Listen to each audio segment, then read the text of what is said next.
여러분 이어서 보도록 하겠습니다. 자, 보시면 103페이지 5번의 간주 취득 등 여기 한번 보시면 1번에요. 건축물 건축 간원의 신축과 재축 제외되어 있고 또는 개수한 경우 취득시인데 그 양가로 여러분들 그 제목에 써 있죠? 그 건축되어 있고 신축과 재축 제외되어 있잖아요. 여러분 여기 보세요. 우리가 이제 앞으로 이걸 몇 번 보게 될 건데 건축물 건축되어 있고 가로 안에 신축과 재축 제외 이렇게 돼 있어요. 이렇게 돼 있는 것을 우리가 여러분들이 이제 몇 번 보게 될 건데요. 몇 번 보시게 될 건데 우리가 공법에서 여러분 배웠어요. 건축 그러면 건축법상의 건축 그러면 신축, 재축, 개축, 이전 등을 말한다. 배웠죠? 네. 자, 그래서 안 배웠어요, 여러분들? 오늘 대답 안 하기로 아주 작정하고 딱 동맹맺고 온 거예요, 여러분들? 자, 그래서 그 배웠을 거 아니에요. 건축이 뭔지는. 그러면 건축 그러면 우리가 신축, 재축, 개축, 이전 등을 말한다. 이렇게 이제 정의를 배워요. 그러면 그 건축에서 신축과 재축을 제외하니까 뭐가 남냐면 증축 등이 남잖아요, 여러분들. 증축. 증축 등이 남는데 여러분들 거기다 써놓으세요. 건축 거기다 뒤입구리 땡냐해서 증축 등 이렇게 써놓습니다. 자, 그래서 이런 거 있잖아요. 뭐라고 써 있어도 뭐라고 읽는다. 그런 말 있죠? 그래서 제가 뭐라고 써 있어도 뭐라고 읽는다. 멋진 말 없냐고 그랬더니 수강생분들이 저한테 사랑이라고 쓰고 아픔이라고 읽는다. 실제 수강생이 얘기해 준 거예요. 그 다음에 또 어떤 수강생은 묵묵함이라고 쓰고 합격이라고 읽는다. 어떤 수강생은 뭐 없냐 그랬더니 남편이라고 쓰고 왼수라고 읽는다. 어떤 수강생은 실제 인천에서 있었던 일이에요. 뭐 없어요 그랬더니 어떤 수강생분이 남편이라고 쓰고 로또 복권이라고 읽는다. 그래서 사람들이 실제로요 우하면서 야유 보내니까 그 수강생이 더럽게 안 맞았어요. 그래서 얘기했는데 더럽게 안 맞죠? 자, 그래서 이렇게 했었는데 여러분, 자, 앞으로 이렇게 써 있어도 우리 뭐라고 읽는다고요? 증축이요. 그래서 건축돼 있고 신축, 재축 제외되어 있으면 항상 우리가 증축 이렇게 읽습니다. 자, 그러면 다시 양가로 1번을 봅니다. 건축물 증축하거나 개수한 경우에는 그로 인해서 증가한가액 미출입니다. 그래서 포인트는 우리가 이렇게 간주취득의 경우 건축물 증축이나 개수로 가액의 증가가 있어요. 그럼 가액의 증가를 취득했다고 간주에서 취득세 부과될 때 그 간주취득의 경우는 증가한 가액입니다. 밑줄이고 그 다음에 양가로 2번은 이해하시면 돼요. 이때 증가한 가액이라는 것은 뭐냐? 신고 없거나 또는 신고 가액의 표시가 없거나 또는 그 신고한 가액이 다음에 정하는 시가순액보다 적을 때는 시가순액으로 한다. 그래서 이 증가한 가액을 과세표현하는데 다만 납세문자가 신고하지 않거나 그 신고한 가액이 시가순액보다 적거나 그러면 시가순액으로 한다. 한번 읽어보시면 되고 그 다음에 넘어갑니다, 여러분들. 자, 어디로 가시냐면 104페이지입니다. 제가 본 것만 여러분들이 보시고 제가 안 본 것은 여러분들이 찾아가지고 막 보고 혼자 독학하고 그럴 필요 없어요. 그래서 이번 순환에 필요한 것만 여러분들이 제가 본 것만 보시면 됩니다. 그리고 하여튼 잘 또 처음에 뭐 잘 이해 안 되거나 그 다음에 금방 까먹거나 뭐 그런 거에 대해서는 스트레스 받을 필요가 없어요. 그래서 공부할 때 처음에 이해 안 되는 것에 대해서 저 한 두 번 들어봤는데도 뭐 반복해서 인강 들어봤는데도 그 부분이 잘 와닿지가 않는다 그러면 그냥 넘어가요, 여러분들. 그래서 그 고민하고 막 있을 필요가 없어요. 수험생은 항상 우리가 효율적으로 공부하는 거고 우리가 학문적 공부는 한 번의 큰 깨달음으로 쭉 그게 가는데 시험용 공부라는 것은 한 번 깨달았어도 시간 지나면 금방 까먹고 또 그 다음에 우리가 학문적 공부는 이것이 어떤 문제가 해결이 될 때까지 이해가 될 때까지 끝까지 파고들어야죠. 하나의 어떤 테마를 끝까지면 이렇게 파고들고 그것을 계속 고민하고 이렇게 해가지고 이제 하는 게 학문적 공부고 시험용 공부는 그렇게 할 필요가 없어요. 여러분들이 그냥 이해 안 되면 넘어가요. 넘어가면 뒤에 가면 이제 앞부분에 이해 안 됐던 거, 처음에 이해 안 됐던 거 뒤에 강론을 다 배우고 다시 보면 이해가 되거나 또 이번 순환에 이해 안 됐던 내용 다음 순환 되면 또 이게 또 그게 와닿고 이해가 돼요. 그러니까 고민할 필요 없이 그냥 쭉쭉 넘어가고 그리고 반복해서 이렇게 듣는 것이 중요합니다. 그래서 반복해서 잊어버릴 만하면 또 보고 잊어버릴 만하면 또 보고 이렇게. 자, 그래서 그렇게 하는 게 제일 중요합니다. 시험용 공부는. 그리고 포인트가 어떤 건지를 자꾸 생각하시면서 그 포인트를 잘 보는 게 중요하고요. 104페이지 봅니다. 2번은 뭐 똑같은 거예요. 선박 차량 개장비 종류 변경으로 가액의 증가가 있을 때 가액의 증가를 추측했다고 간주했습니다. 자동차 같으면 엔진을 교체한다. 교체 전과 후에 소유자 변동은 없잖아요. 자, 근데 가액의 증가가 있을 때 그 가액의 증가를 추측했다고 간주하죠. 이때 과세 표준은 뭐냐? 양가로 1번 선박 차량 개장비 종류 변경한 경우에는 그로 인해서 증가한 가액 밑줄이야. 자, 이래서 하여튼 건축물 증축이나 개수 등으로 가액의 증가했을 때, 자, 또 선박 차량 개장비 종류 변경으로 가액 증가했을 때 이때 증가한 가액입니다. 3번 또 보세요. 토지 지목 변경이요. 양가로 1번에 토지 지목을 사실상 변경한 경우에는 역시 그로 인해서 증가한 가액을 과세 표준합니다. 밭에서 대로 지목이 변경됐다. 1억이었는데 5억이 됐다. 증가한 가액 4억 원을 과세 표준해요.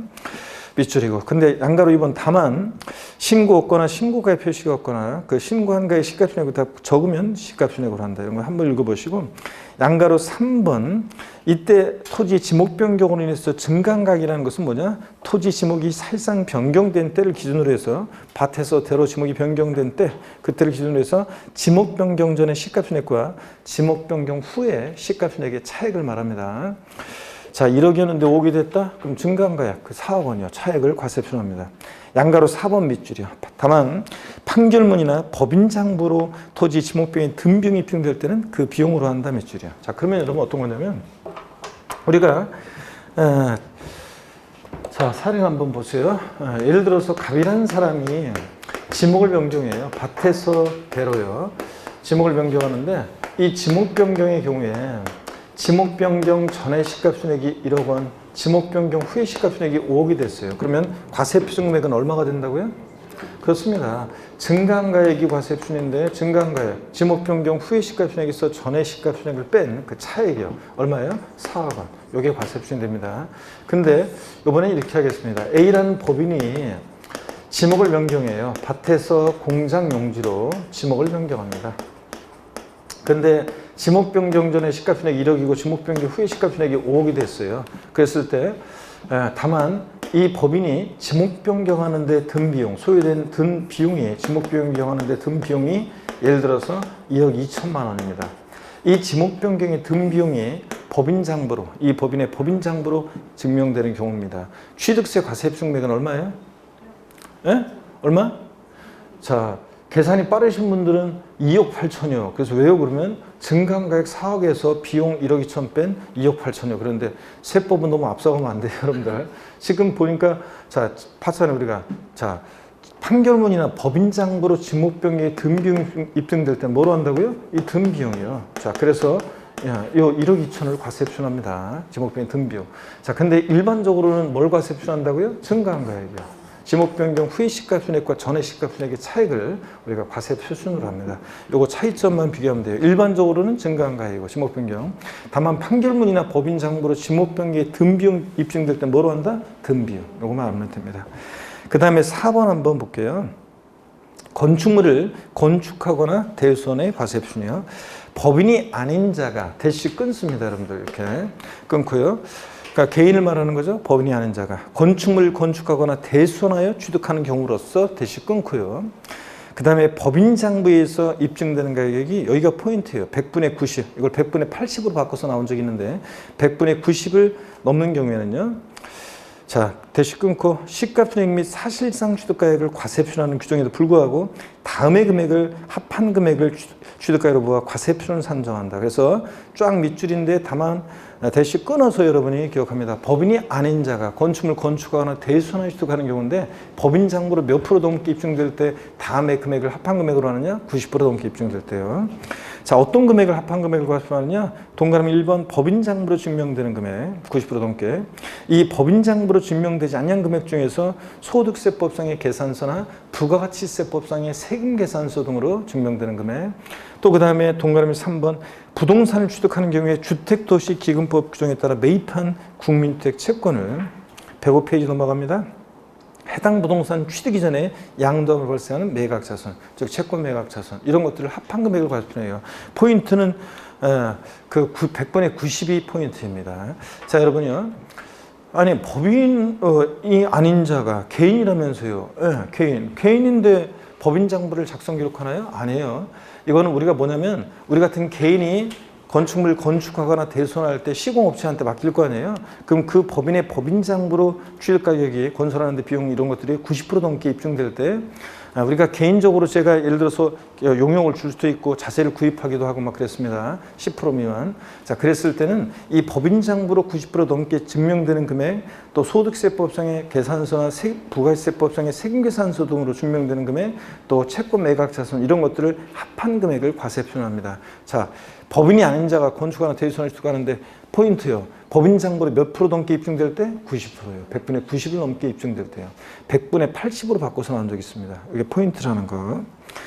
자, 그 다음에 105페이지 과점주주의 주식취득의 경우, 간주취득의 경우에 이 과세표준 구하는 사례는 나중에 연습해 볼 거예요. 심화 과정에서. 오늘은 넘어갑니다. 자, 이렇게 해서 이 정도 가장 기본적인 내용 우리가 배우고 넘어가고요. 그 다음에 취득세 과세표준을 이렇게 해서 일반적인 취득과 간주취득 등의 경우 과세표준을 우리가 공부했고요. 넘어갑니다. 어디로 가냐면 106페이지 세율입니다.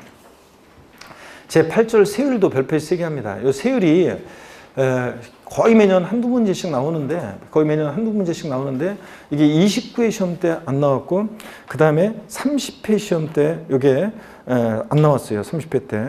죄송합니다. 29회 안 나오고 30일에 작년 30일에 안 나왔어요. 그래서 29회 때 안 나와가지고 제가 30회 때는 무조건 나온다고 했는데 무조건 나왔고 30일에 작년에 안 나왔어요.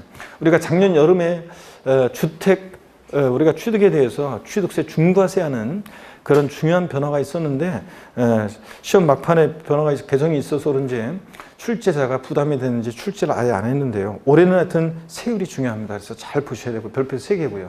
자, 설명을 제가 또 한번 드려볼게요.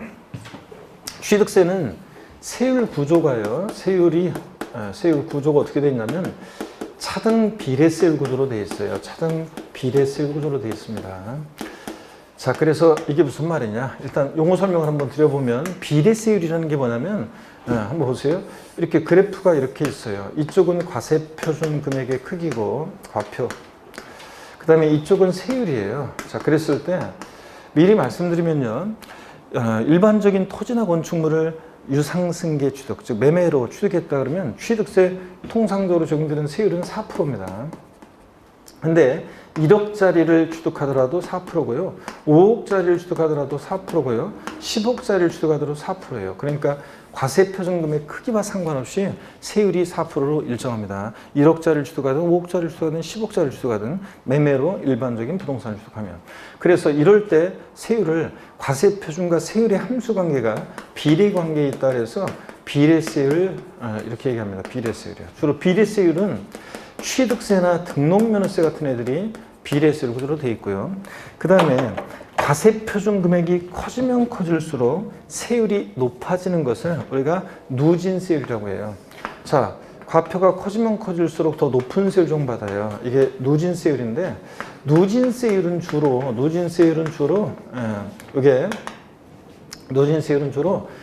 재산이나 소득에 부과하는 세금들이 그래요. 재산세, 종합부동산세, 그 다음에 양도소득세 같은 애들, 이렇게 주로 재산이나 소득에 부과하는 세금들이 누진세 구조로 되어 있습니다.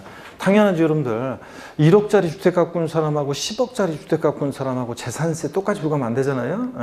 그 다음에 연봉 1,000만 원 버는 사람이랑 연봉 1억 버는 사람이랑 소득세 똑같이 부과하면 안 되잖아요. 그래서 주로 재산이나 소득에 부과하는 세금들이 누진세 구조로 되어 있고요. 근데 이 재산세하고 양도소득세는 누진세율을 기본으로 하는데 얘네들은 또 비례세율이 적용되는 경우도 있어요. 나중에 여러분들이 우리가 이제 해당 세목에서 배우게 됩니다. 자, 이렇게 해서 오늘은 비례세율, 누진세율 용어 이해하시고 취득세는 비례세율이라 과표 크기와 상관없이 세율이 일정한데 차등한다는 것은 뭐냐? 무엇과 뭘 차등하느냐 그러면 취득 원인이요. 자, 그래서 뭐 유상승계냐 무상승계냐 취득 원인, 그 다음에 과세 대상, 농지를 취득했느냐 아닌 걸 취득했느냐, 또 납세 의무자, 비영리 사업자가 취득했느냐 일반인이 취득했느냐 등에 따라서 차등해서 비례세율이에요. 한번 볼까요? 일반적인 토지를 취득하면 취득세 세율이 4%인데 농지를 만약에 매매로 취득하잖아요. 그럼 3%예요. 농지를 매매로 취득하면. 그래서 1억짜리를 취득하든 5억짜리를 취득하든 10억짜리를 취득하든 세율은 3%를 일정합니다. 그래서 비례세율이에요. 근데 차등한다는 것은 지금 농지냐 아니냐에 따라서 차등에서 비례세율이 적용되기 때문에 차등 비례세율 구조로 되어 있다 이렇게 얘기합니다. 취득세는. 자, 그러면 이걸 이해하셨으면 자, 여기 봅니다. 취득세는 세율이 크게 세 개의 덩어리로 되어 있어요. 표준세율, 표준세율이라는 것은 법령에 의해서 통상적으로 적용되는 세율이에요. 표준세율.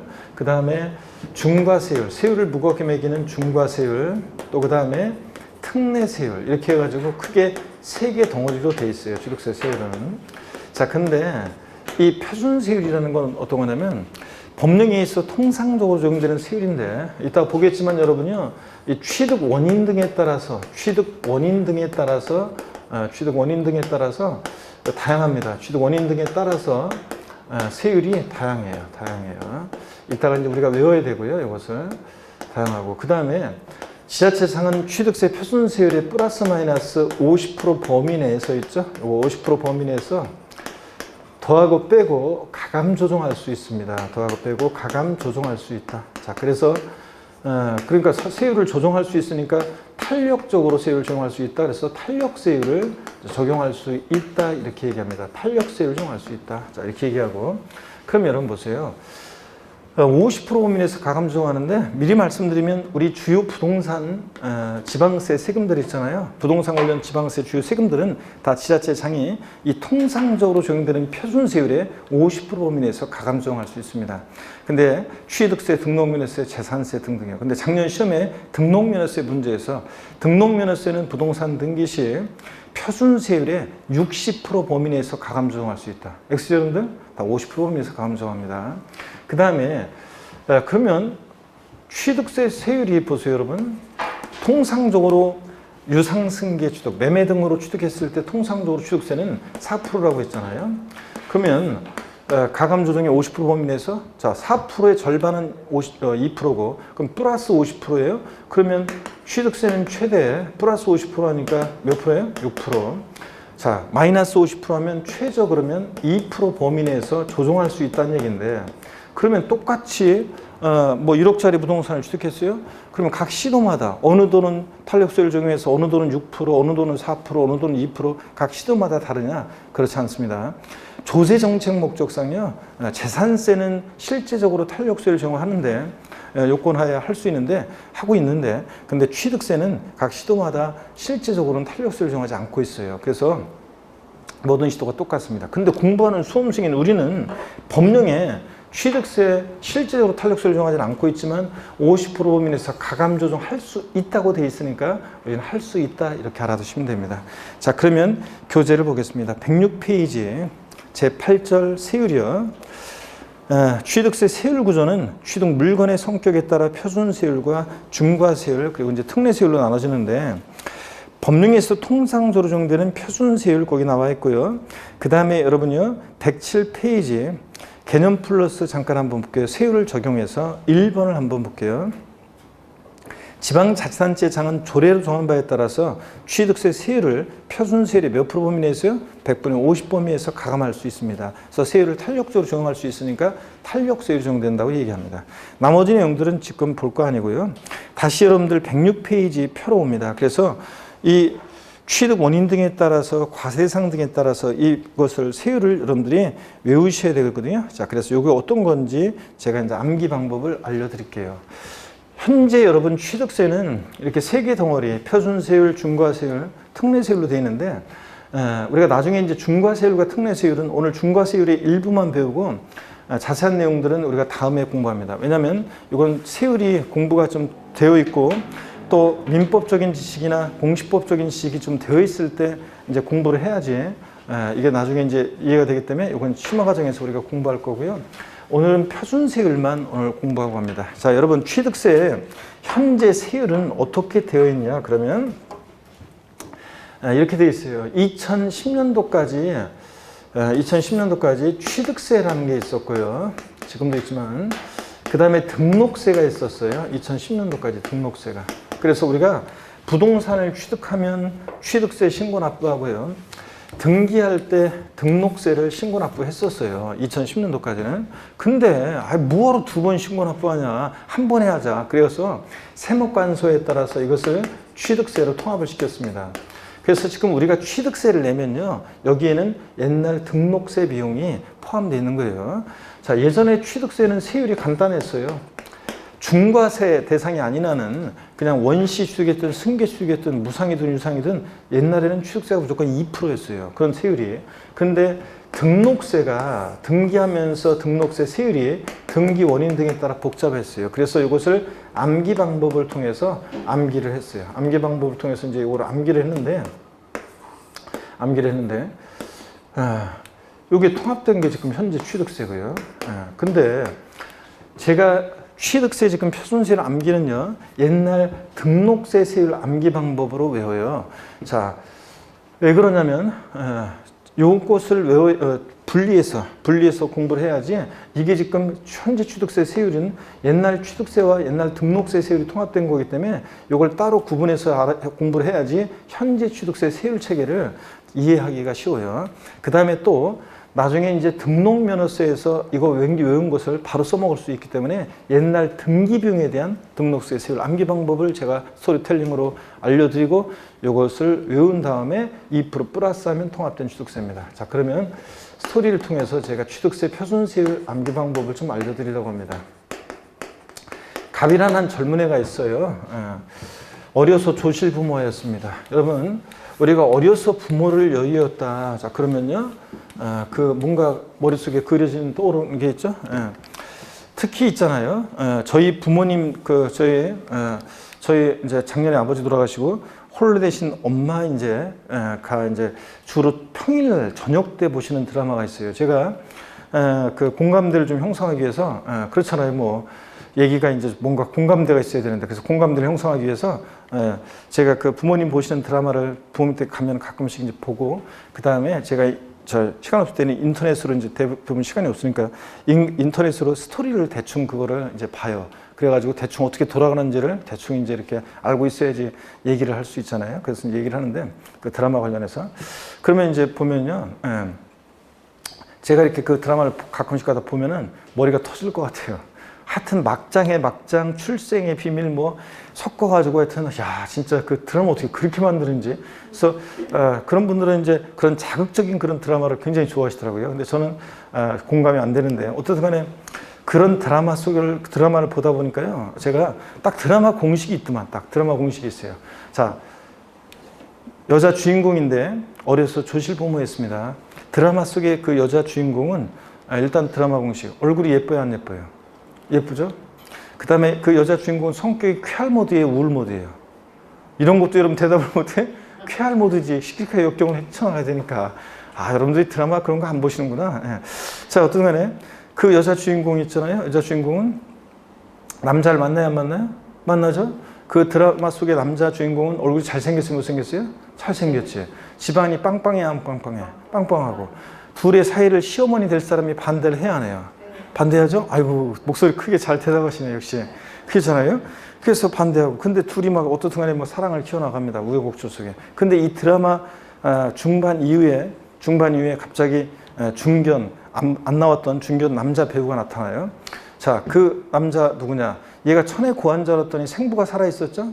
그래가지고 얘를 막 찾아요. 찾으려고 하는데 또 거기 드라마 속에 악역 맡은 또 주인공이 있어가지고 막 둘이 만나려고 하면 또 방해하고, 만나려고 하면 방해하고, 그래서 그거 갖고 이번 주에 만나나? 이렇게 하면 그거 갖고 한 달 끌어요. 그죠? 자, 나중에 만나고 뭐 그 드라마 속에서 악역 맡았던 애들이 갑자기 그 착해지고 막 이러면 이 드라마 끝날 때가 됐구나. 아니나 다를까 한 두 주 만에 끝내요. 참 우리나라 드라마 공식. 자, 근데 만약에 갑이 여자였으면 그런 드라마 스토리로 갈 건데, 비슷하게 얘는 남자였었고요. 어려서 조실부모하고 형제도 없이 고아처럼 힘들게 살고 있었습니다. 근데 충남 서산시 있죠? 충남 서산시에 친척 어른이 살고 있었어요. 이 친척 어른은 갑의 부모로부터 크게 신세진 적이 있고, 그걸 발판으로 오늘날 잘 살게 됐어요. 그래서 늘 갑이 마음에 걸렸어요. 그래서 자신이 갖고 있는 농지 중에 일부를 갑한테 주라고 유증하고 돌아가셨습니다. 졸지에 충남 서산의 농지를 상속받게 된 갑의 스토리를 통해서 우리가 취득세 표준세율을 암기합니다. 여기 보세요, 여러분들. 농지 상속받게 된 갑이 서산 내려가면서 기분이 어땠냐면 너무 좋았습니다. 그래서 33 했고요. 너무 좋아서 팔짝팔짝 뛰었어요. 338은. 근데 여러분 보세요. 이렇게 구체적인 지명이 나오면서 스토리 구조가 탄탄한 이유는 제가 100% 날조해서 지어낸 게 아니라 베이스 온 더 스토리요. 실화를 바탕으로 한 픽션이라 그래요. 기분이 너무 좋았었고 338. 그 다음에 자신이 상속받게 된 농지를 바라보면서 굵고 뜨거운 눈물도 흘리고요. 어떻게 할까 하다가 농부가 되기 결심했어요. 근데 이 농지에다 무엇을 심을까 고민하다가 무농사 짓기로 결심했어요. 그래서 무농사만큼은 기차게 지어서 독립을 이뤄보자. 그래서 무독립 8.15를 당당하게 선언하고 농사를 잘 짓습니다. 그랬더니 동네에 소문 짱 났어요. 유식이라고. 그래서 별명이 생겼는데 유식이에요. 작년에 돌아가신 저희 아버지는요, 조카 애 중에 윤석이라는 애가 있는데 걔를 부르대. 야, 윤십이 어디 갔냐? 저희 아버지 발음으로 하면 유식이는 유십이십이요. 유십이십.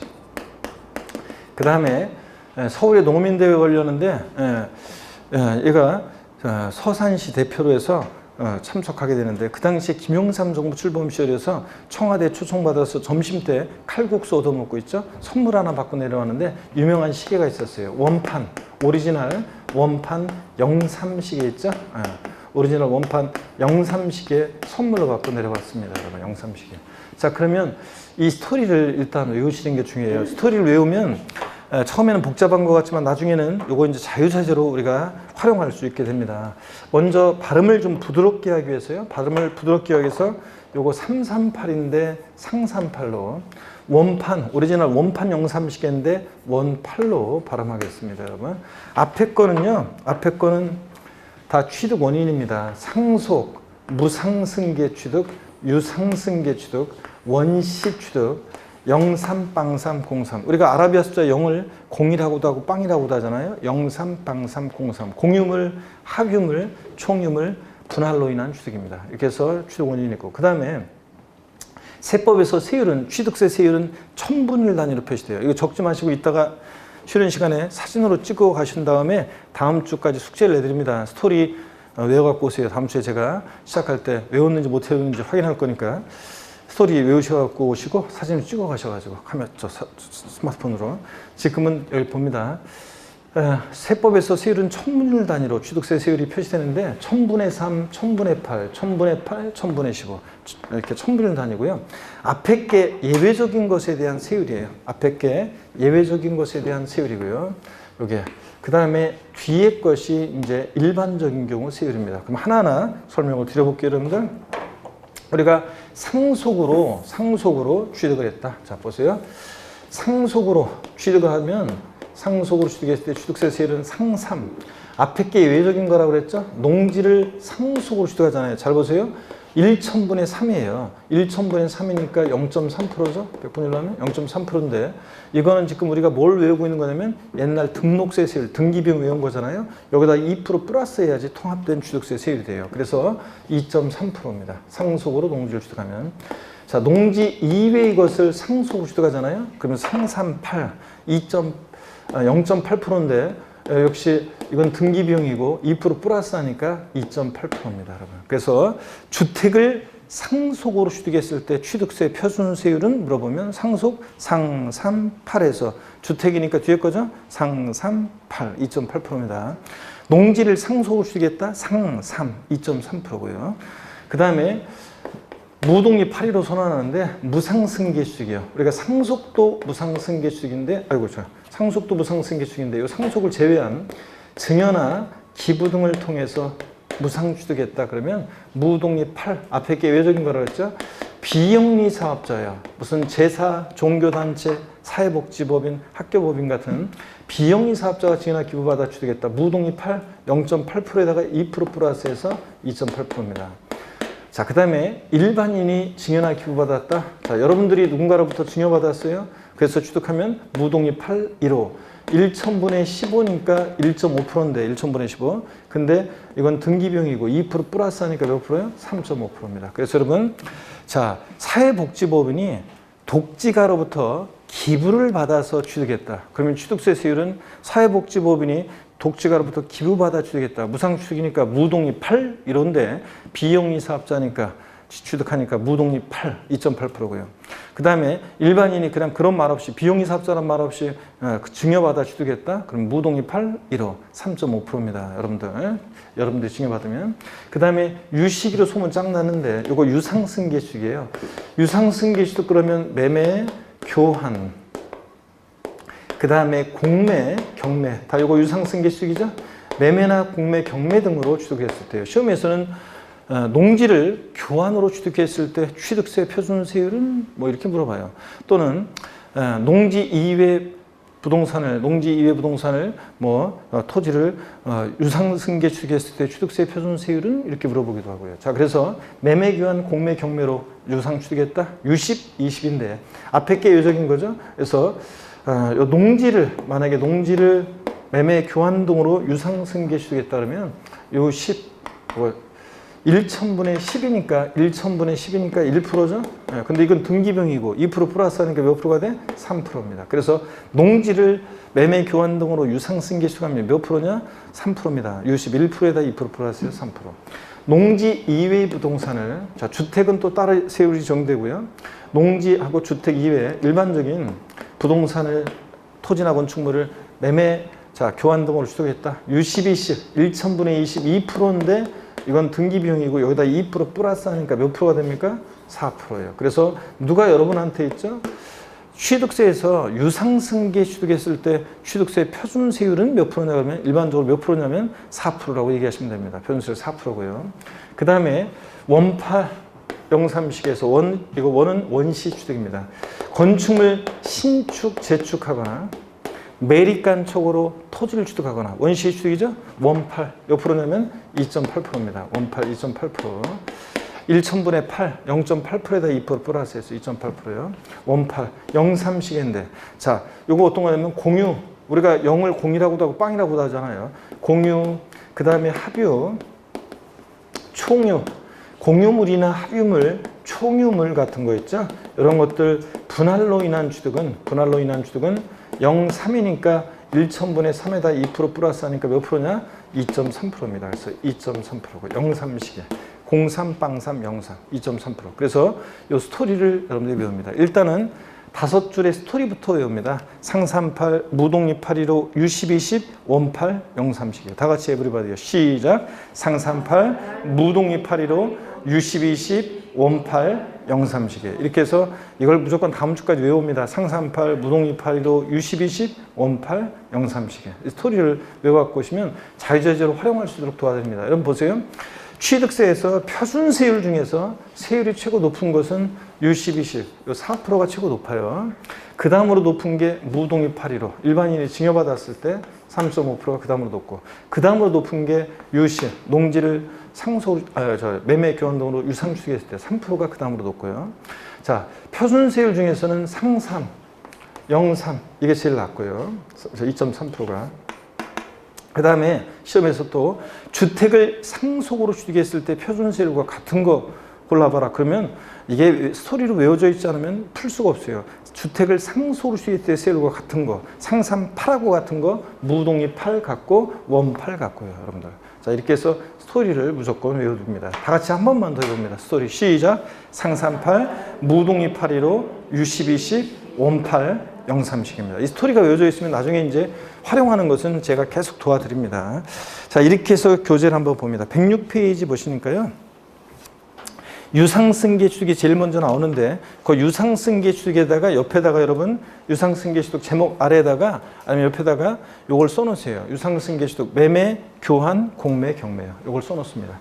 자, 그래서 유상승계 취득은 시험에서 유상승계 취득 이렇게 나오기도 하지만 매매로, 교환으로 뭘 취득했다고 나옵니다. 매매, 교환, 공매, 경매 써놓습니다. 얘를. 자, 그 다음에 농지를 매매나 교환 등으로 취득했다면 U10 1%에다 2% 플러스해서 몇 프로예요? 3%. 1,000분의 33%고. 농지 이외, 그리고 4채 이상의 주택 취득 있잖아요. 이건 지워버립니다. 이건 작년에 있었던 규정이고 개정이 돼서 없어졌어요. 4채 이상의 주택 취득, 이건 지워버립니다. 그래서 농지 외의 부동산은 U12, 14%인데 거기에 여러분들이 4채 이상의 주택, 그건 지워버립니다. 자, 지워버리시고 4채 이상의 주택은 지워버립니다. 자, 그 다음에 계속해서 볼게요.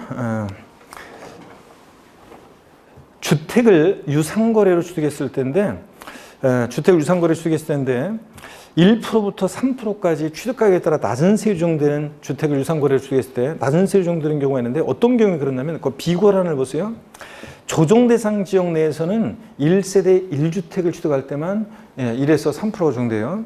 또 비조정상 지역, 즉 조정상 지역 외 지역에 있는 주택은 1세대 2주택까지만 낮은 세율이 적용됩니다. 1%부터 3%까지요. 그러니까 조정대상 지역이다 그러면 여러분이 조정대상 지역에서 주택이 하나가 있는데 또 조정상 지역 내 주택을 취득한다? 이럴 때는 이따가 나오지만 중과세래요.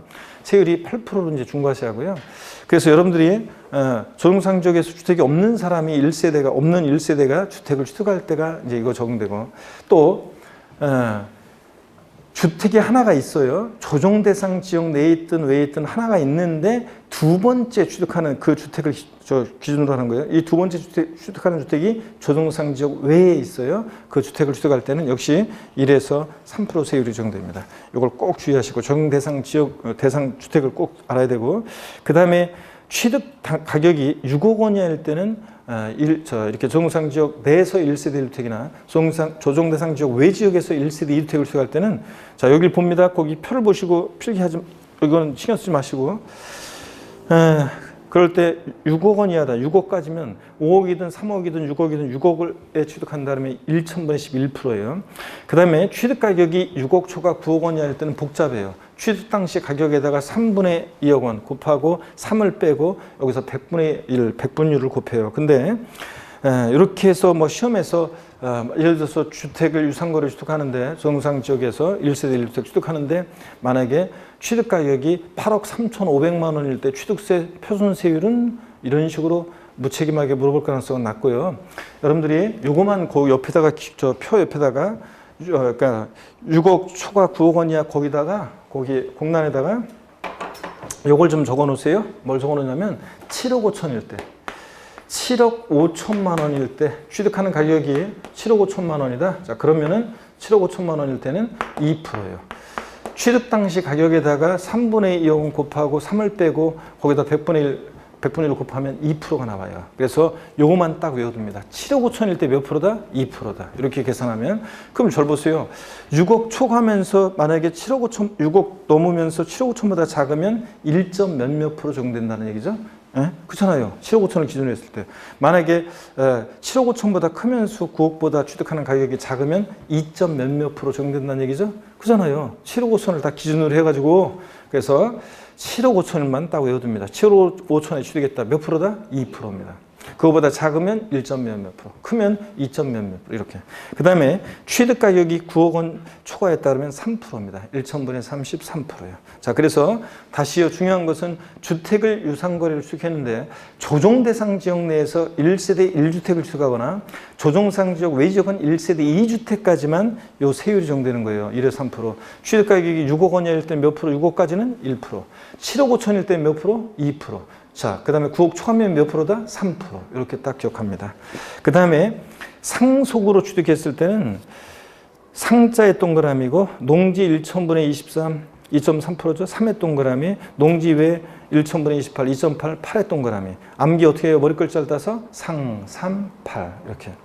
증여 같은 무상취득이요. 무자의 동그라미고 비영리 사업자 1,000분의 28, 2.8, 8의 동그라미고 일반인 자 3.5% 5의 동그라미요. 무독립 8, 1호 이렇게 외웁니다. 무독립 8, 1호. 어떤 수강생은 독립은 뭐예요? 그냥 아무것도 아니에요. 그냥 우리가 암기하기 위해서 그냥 스토리를 만들어내는 거죠. 어떤 수강생분은 어제도 그렇고 시계가 뭐예요? 그런데 그냥 암기하기 위해서 그냥 스토리를 만들어낸 거예요. 그냥 여러분들 꼭 그런 것까지 따지면서 막 하여튼 융통성이라고는 하여튼 융통성이 없는 분들이 있어가지고 자 하여튼 그래서 이렇게 외우시고 무독립 8 이러고 그 다음에 원시 취득 원자의 동그라미고 1,000분의 28 8의 동그라미고 어떻게 외워요? 원팔 원팔.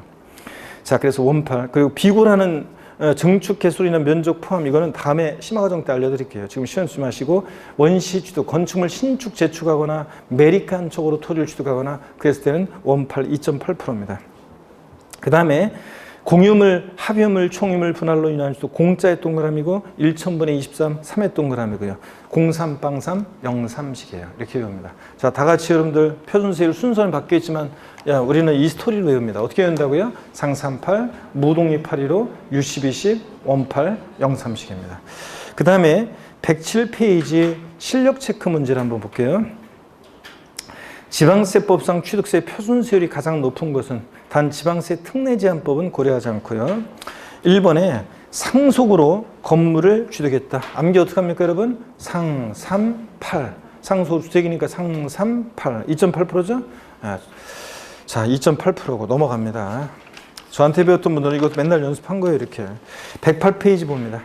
2번 보니까 사회복지사업법에 따라 설립된 사회복지법인이 독지가의 기부에 의해 건물을 취득했다. 자, 여러분 기부받았으니까 이거 뭐예요? 무상승계취득이죠? 그잖아요. 상속을 제외한 증여나 기부 등으로 무상 취득했다. 무독립 815. 무독립 815인데 자, 누가 취득하는 거예요? 사회복지법인이에요. 그러니까 무독립 8, 2.8%입니다. 일반인이 증여나 기부받으면 무독립 815, 3.5%인데 비영리 사업자가 증여나 기부받았으니까 무독립 8, 2.8%고. 그 다음에 3번 영리법인이 공유수면을 매립하여 농지를 취득하는 경우인데 여러분 이걸 좀 설명을 드릴게요. 잘 보세요. 우리가 건축물 신축, 재축, 원시 취득이죠? 원팔 2.8%. 그 다음에 매립간촉으로 토지를 취득하면 그러면 원시 취득이니까 원팔 2.8%인데 다만 매립간촉으로 농지를 취득했을 때는 지방세 특례 제한법에서 세율을 깎아줘요. 그래서 0.8%예요, 사실은. 그래서 여기서는 지금 아까 단서 문제 107페이지 그 문제 단서에서 107페이지 하단에 문제 단서에서 뭐라고 되어 있냐면 지방세 107페이지 맨 아래 보세요. 단서에 뭐라고 되어 있어요? 지방세 특례 제한법은 고려하지 않으면 그랬습니다.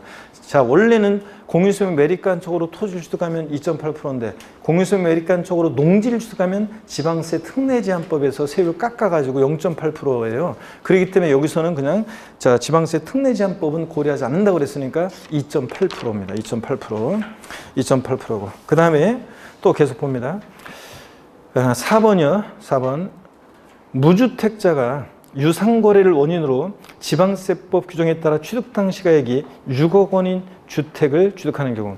자, 무주택자가 취득하면 1세대 1주택이고 원래는 정확히 얘기하면 무주택 1세대가 이렇게 돼 있어야 돼요. 개인별로 과세하는 게 아니라 1세대원이 갖고 있는 주택수를 따지기 때문에 정확하게 하면 무주택 1세대가요. 유상거래를 원인으로 조정대상 지역 내든 외든 1주택을 취득할 때는 우리가 영부인화 세율, 낮은 세율을 정하는데 취득 당시 가격이 6억 원이에요. 그럼 몇 프로 세율 정도입니까? 예? 아까 6억 원이 하는 몇 프로예요? 1%. 자, 그래서 1,000분의 11%가 정도입니다. 5번이요. 유상거래를 원인으로 농지를 취득했어요. 자, 유상거래니까 매매, 교환, 공매, 경매. 어떻게 외웠어요? 유상거래? U10, 20. U10, 20. 농지면 앞에 게 외워진 거잖아요. U10, 1%. 1,000분의 10, 1%에다 2% 플러스해서 몇 프로가 돼? 3%예요. 농지 이외는 4%고 농지는 몇 프로였어요? 아까? 3%예요. 그래서 최고 높은 건 지금 어떤 거예요? 5번이 최고, 3%가 최고 높습니다. 여기서는. 자, 여기서는. 자, 그렇게 해서 문제 푸는 거고요. 그 다음에 중과세율입니다. 취득세 이 중과세율이요. 어떤 건지 한번 볼게요, 여러분들. 중과세율. 고기 한번 드시고 중과세율 보기 전에 또 목 운동 한번 합니다, 여러분들. 스트레칭 한번. 아이고, 자. 그 다음에 반대로 돌리시고 허리도 좌로 우로 돌립니다, 여러분들. 아이고. 자, 기지개도 화끈하게 제끼시고 좋습니다. 어깨도 돌리시고 여러분들. 자, 보시니까 108페이지 중과세율을 봅니다. 어떤 경우에 취득세를 무겁게 매기느냐? 일정한 취득자산에 대해서는 취득세를 중과세하는데 이는 취득자산의 보유가 사회적으로 바람직하지 않은 사치성 재산이라는 것을 취득을 억제하고 또 수도권으로의 인구 집중, 경제력 집중 이런 것들을 방지하고자 중과세를 하는데요. 이 경우 여기 밑줄입니다. 동일한 취득 물건에 대해서 둘 이상 세정할 때는 그중 높은 세를 적용한다 밑줄이요. 자, 그래서 여기서 포인트는 어떤 거예요? 만약 출제라고 바꾸면 뭘 바꿔서 출제했겠어요? 예? 뭘 바꿔서 출제했겠어요, 여러분들? 높은 세율 이걸 바꿨겠죠, 여러분들? 뭐라고 바꿨겠어요? 낮은 세율 적용한다고 바꿨겠죠? 그래서 2번 나왔습니다. 그래서 동일한 취득 물건이 2개 이상의 세율에 해당한다. 뭐 표준 세율도 적용되고 중과 세율도 적용되고 그러면 어떤 거? 높은 세율 적용합니다. 낮은 세율 적용한다. 틀립니다. 그 다음에 우리가 취득세 중과세는요, 먼저 과밀력 적용력, 뭐 사실성 재산에 대한 중과세, 과밀력 적용의 중과세, 대도시내 중과세라고 해서 이렇게 되어 있어요. 핵심 포인트를 보니까 취득세 중과세는 크게 3가지예요. 사치성 재산에 대한 중과세, 또 동그라미 2번과 3번 과밀력 적용력 내 중과세. 과밀력 적용력이라는 것은 여러분요, 우리가 대한민국은 인구와 경제력이 수도권에 다 몰려있죠. 수도권 그러면 서울, 인천, 경기도인데 이 수도권도 우리가 과밀역적 권역, 성장관리권역, 자연보존권역으로 나눌 때 과밀역적 권역은 서울하고 주변 도시들을 얘기합니다. 자, 그랬을 때 이 과밀역적 권역은 인구와 경제력이 더욱더 고도로 집중된 지역이기 때문에 중과세를 하는데 2번, 3번 그런 거고 4번, 5번도 대도시 내 중과세가 또 나오는데요. 이 대도시 내 중과세도 여기서 말하는 대도시는 큰 도시가 아니라 수도권 정비계획법에 의한 과밀역적 권역을 말해요. 근데 왜 표현을 달리 했는지는 나중에 제가 알려드려요. 취득세에서는 옛날에 대도시 내 중과세를 안 했는데 등록세는 옛날에 중과세했고 그래서 취득세, 등록세 통합과 관련한 그런 거라 나중에 한 번에 쫙 이해될 수 있도록 도와드려요. 그리고 사치성 재산이라는 것을 취득했을 때 세율이요. 표준세율 플러스 중과기준세율의 4배 이렇게 돼 있어요. 자, 이게 어떤 거냐. 또 왜 이런 말이 나왔는지 배경적인 것들은 제가 나중에 이제 심화과정 때 자세히 쫙 설명을 드릴 건데요. 용어를 하나 설명드리면 중과세율과 여기 지금 사실성재산 취득했을 때 표준세율 플러스 중과기준세율에 대해 중과기준세율이라는 것은 구별이 되는데요. 이 중과기준세율이라는 게 뭔지 보조단에 왼쪽에 보니까요. 중과기준세율.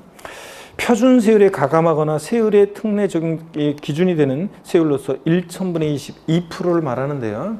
1,000분의 22%입니다. 자, 여러분 절 보세요. 2010년도까지 있었던 취득세와 등록세를 통합하는데요. 종전하고 세금 부담이 똑같아야 한다고 그랬죠? 그런데 그렇게 하려다 보니까 이게요. 뭔가 좀 연결나사 같은 역할을 하는 그런 게 필요했어요. 그래서 공무원들이 말을 만들어낸 거예요. 연결나사 같은 역할을 하는 조정세율이 필요해가지고. 그래서 지금 사치성 재산이라는 것을 취득했을 때는 표준세율에다가 맛배기로 한번 보여드릴게요. 중과기준세율, 요건 2%라고 그랬죠? 1,000분의 22%예요. 요것의 4배 합한 세율로 중과세를 한대요. 그러면 사치성 재산이라는 것을 여러분 우리가 유상 취득했다? 그럼 표준세율이 4%예요. 자, 유식 24%. 근데 중과기준세율 2%의 4배니까 몇 프로예요? 8%예요. 그래서 몇 프로가 돼요? 12%입니다. 여러분, 사치성 재산을 증여받았을 때는 무동의 8위로 3.5%의 표준세율이 여기다가 중과기준세율의 4배, 중과기준세율의 4배니까 8%를 또 플러스해요. 그러면 몇 프로가 돼요? 11.5%가 돼요.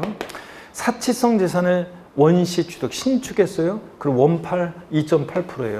자, 여기다가 중과기준세율 2%의 4배니까 8%를 플러스 하니까 몇 프로가 돼요, 여러분들? 10.8%가 돼요. 그러면 여러분 보세요.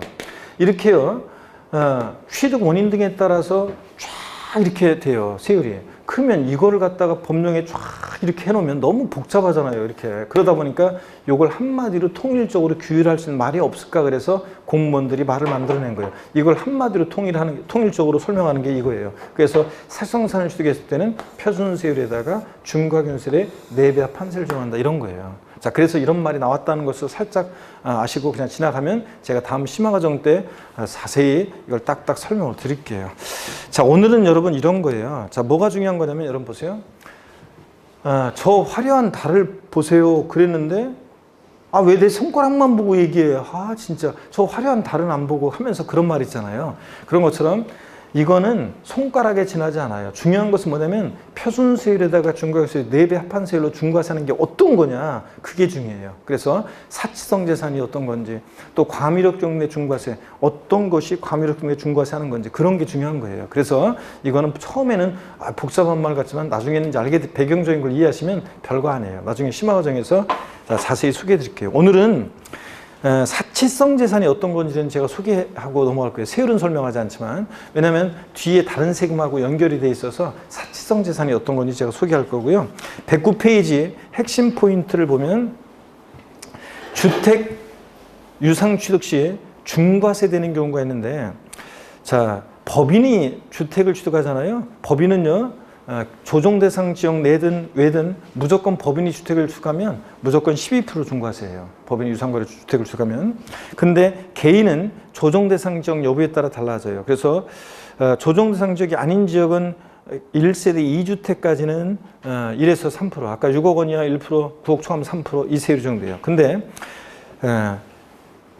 조정상 지역 외지역은 1세대 3주택부터 중과세예요. 3주택일 때는 8%, 4주택이면 12% 중과세예요. 근데 조정 대상 지역 내에서는 1세대 1주택만 1에서 3%고 조정상 지역 내에서는 1세대 2주택은 8%, 3주택부터는 12% 중과세예요. 그래서 이거는 나중에 여러분들이 누가 혹시 물어볼까봐 물어볼 때 대답을 해줘야 되니까 한번 알고 그냥 갑니다. 자, 그러면 됐고 어딜 보시냐면, 그래서 그런 의미로 한번 보시고 넘어가요. 그 다음에 사치성 재산 여기부터 한번 보겠습니다. 자, 그러면 어떤 게 사치성 재산이냐? 그래서 여기부터 좀 설명을 드리겠습니다. 여러분, 사치성 재산이 어떤 거냐? 그래서 오늘은 사치성 재산이 어떤 건지 그 종류를 알고 가시면 되고요. 그래서 잠시 쉬었다가 제가 또 사치성 재산에 대해서 소개를 해드립니다. 그래서 요거 소개해드리고 다음 시간에 이제 취득세 납세 절차 이런 것들 보고 그 다음에 또 이제 다음 시간에 등록면허세 보고 뭐 이런 식으로 쭉쭉 넘어가겠습니다. 잠깐 쉬겠습니다, 여러분.